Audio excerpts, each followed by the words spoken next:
হরে কৃষ্ণ, হরিবল, জয় রাধে, জয় নিতাই। আজ আমরা শর্তিলা একাদশী নিয়ে আলোচনা করব। তৎসঙ্গে আলোচনা করব মকর সংক্রান্তি নিয়ে। ওই দিনে পিতামহ ভীষ্ম তিনি যে দেহ রেখেছিলেন ওইটুকু নিয়ে আমরা কিছু সময় আলোচনা করব। তো সর্বপ্রথম সবাইকে 2024 ইংরেজি নববর্ষের শুভেচ্ছা জানাই।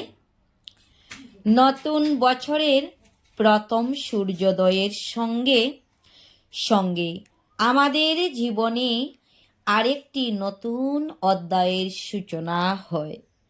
নতুন বছর মানেই নতুন স্বপ্ন, নতুন আশা, নতুন সম্ভাবনা ও নতুন দায়িত্ব।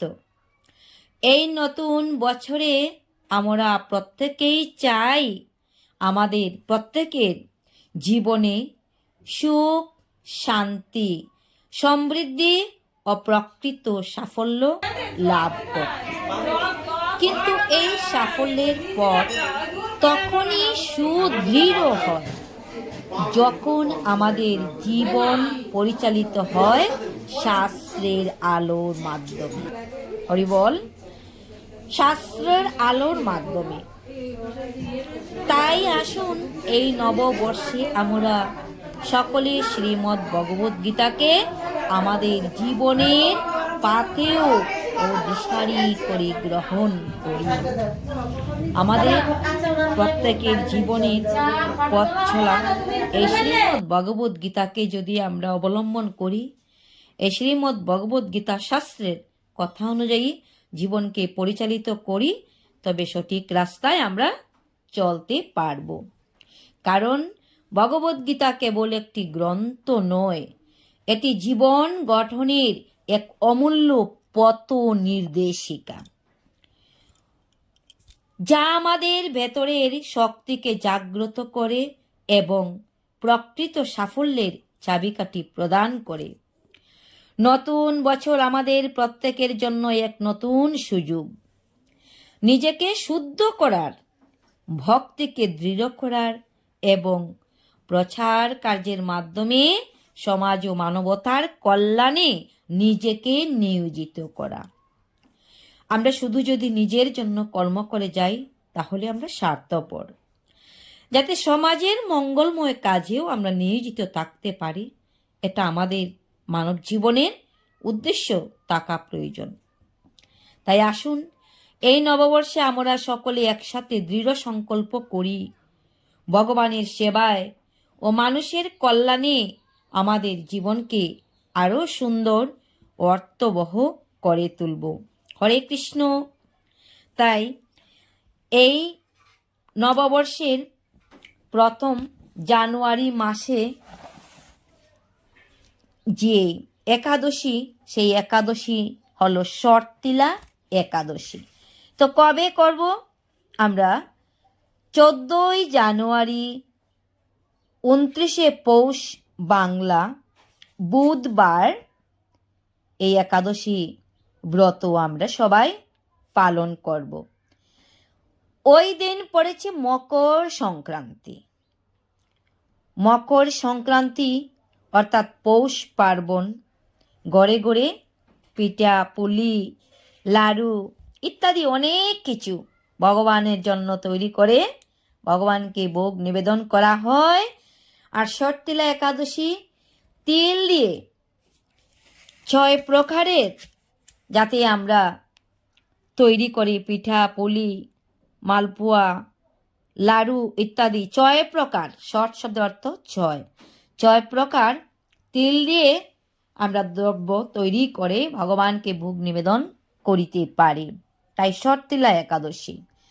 ওই দিন মকর সংক্রান্তি দিনে পিতামহ ভীষ্ম তিনি দেহ রক্ষা করেছিলেন এবং বৈকুণ্ঠ ধাম প্রাপ্তি হয়েছিল। কারণ উত্তরায়ণ। ওই উত্তরায়ণের দিনের জন্য পিতামহ ভীষ্ম অপেক্ষা করে শরশয্যায় ছিলেন 58 দিন অবধি। ওই দিনে উত্তরায়ণ আরম্ভ। আর ওই দিনে যদি কোনো ব্যক্তি বা কোনো ভক্ত কোনো মানবী দেহ রক্ষা করিতে পারেন, সুজা ভগবানের বৈকুণ্ঠ ধাম প্রাপ্তি হয়। ওই দিনেই গোস্বামী মতে একাদশী ব্রত, নিম্বার্ক মতে একাদশী ব্রত, একাদশীর উপবাস পালন করিতে হবে। উত্তরায়ণ সংক্রান্তি ওই দিন থেকেই আরম্ভ। প্রত্যুষে স্নান দান ইত্যাদি কার্য সম্পন্ন করে ভগবানকে আমরা মঙ্গল আরতি করে ভগবানের ভোগ নিবেদন করব। ওই দিন আমরা সব কিছু করব। মকর সংক্রান্তির দিনে পৌষ পার্বণ, আমরা দধি সংক্রান্তি ব্রত, মকর সংক্রান্তি স্নান, মকর সংক্রমণ আরম্ভ কল্পে মাঘকৃত্য আরম্ভ। মাঘকৃত্য আরম্ভ, আমরা মাঘ মাসের স্নান অত্যন্ত পুণ্যজনক, অত্যন্ত পুণ্যবান যারা ওই মাঘী স্নান করবেন। আমরা পূর্বকার দিনে আমাদের ঠাকুরমা, জেঠিমা, মায়েরা সকল মেয়েদেরকে মাঘ স্নান করাতেন। তো ওই দিন যে আরম্ভ হবে পৌষ মাসের সংক্রান্তি দিন থেকে গঙ্গা স্নান, ওই দিন থেকে আরম্ভ করে পুরো মাঘ মাস অবধি পর্যন্ত আমরা প্রাতঃস্নান যদি করিতে পারি অত্যন্ত পুণ্য অর্জন করিতে পারিব। ওই দিনেই গঙ্গা দেবীর আবির্ভাব উপলক্ষে গঙ্গাসাগর সঙ্গমে স্নান অত্যন্ত পুণ্যবান। হরতীর্থ বারবার, গঙ্গাসাগর একবার। সব তীর্থে যদি বারে বারে আমরা ভ্রমণ করি, বারে বারে স্নান করি, যদি একটি বার মাত্র ওই গঙ্গাসাগর সঙ্গমে স্নান করিতে পারি, ওইখানে কপিল মুনির আশ্রম দর্শন লাভ করিতে পারি, তাহলে আমাদের জীবনের অন্তিম বেলায় সুজা বৈকুণ্ঠ ধাম প্রাপ্তি হবে। তো যাই হোক, আমরা অবশ্যই ওই দিনে যদিও আমরা গঙ্গাসাগরে স্নান করিতে না পারি, গঙ্গাসাগরে স্নান কেন পুণ্যবান? কারণ ওই গঙ্গাসাগরে সগর বংশ উদ্ধার হয়েছিল। গঙ্গাকে এনেছিলেন সগর বংশের পুত্র ভরত। তো যাই হোক, আমরা এটা তো করা সম্ভব নয় সবাকার পক্ষে। তো আমরা কি করব? আমরা যার যেমন জলাশয় রয়েছেন, যার যেমন পুষ্করিণী, যার নদী আছে, যার কুয়ো আছে, আমরা ওইখানে গঙ্গাকে আহ্বান করব। গঙ্গে চ যমুনে চৈব গোদাবরী সরস্বতী নর্মদে সিন্ধু কাবেরী জলস্মিন সন্নিধিম কুরু কুরুক্ষেত্র গয়া গঙ্গা প্রবাস পুষ্করাণী চু তীর্থান্যতানি পুণ্যানি স্নানকালে ভবন্তি। ওম শান্তি, ওম শান্তি, ওম শান্তি। ওই টবের মধ্যেই আমরা, ওই বালতির জলের মধ্যে আমরা গঙ্গাকে আবাহন করে ওই জল দিয়ে আমরা গঙ্গা স্নান করব। ওই একই ফল আমরা প্রাপ্ত হব। তো যাক, এবার আমরা পারণ দিকে আসি। আমরা শর্তিলা একাদশী ব্রত করব। পারণ কবে?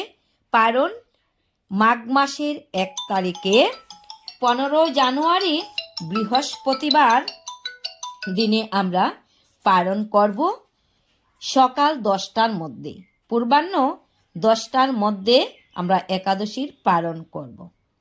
একাদশীর পারণ মন্ত্র আমরা সবটি ভিডিওতে দিয়ে থাকি। অমজ্ঞান তিমিরান্ধস্য ব্রতে নানেন কেশব প্রসিদ সৌমুখনাথ জ্ঞান দৃষ্টি প্রদোবব। ওই মন্ত্রটি 3 বার জপ করব। হরে কৃষ্ণ মহামন্ত্র জপ করে আমরা কি করব? একাদশীর পারণ করব মাঘ মাসের 1 তারিখে। ওইটি অত্যন্ত পুণ্য। ওই শর্তিলা একাদশী ব্রত আমরা চেষ্টা করব সবাই যেন করিতে পারি। আর মাঘ মাসের 1 তারিখ থেকেই ওই আমাদের শুরু হলো ভগবানের যে মাঘকৃত্য স্নান ব্রত ইত্যাদি আমাদের আরম্ভ হবে কবে? পৌষ সংক্রান্তি বা মকর সংক্রান্তি দিন থেকে স্নান করা আমরা আরম্ভ করব, যেন এই 2024 সালে বয়ে নিয়ে আসুক সকলের জীবনে শুভময়, শুভলগ্ন, শুভবার্তা এবং প্রত্যেকের জীবনে হয়ে উঠুক মধুময়। হরে কৃষ্ণ।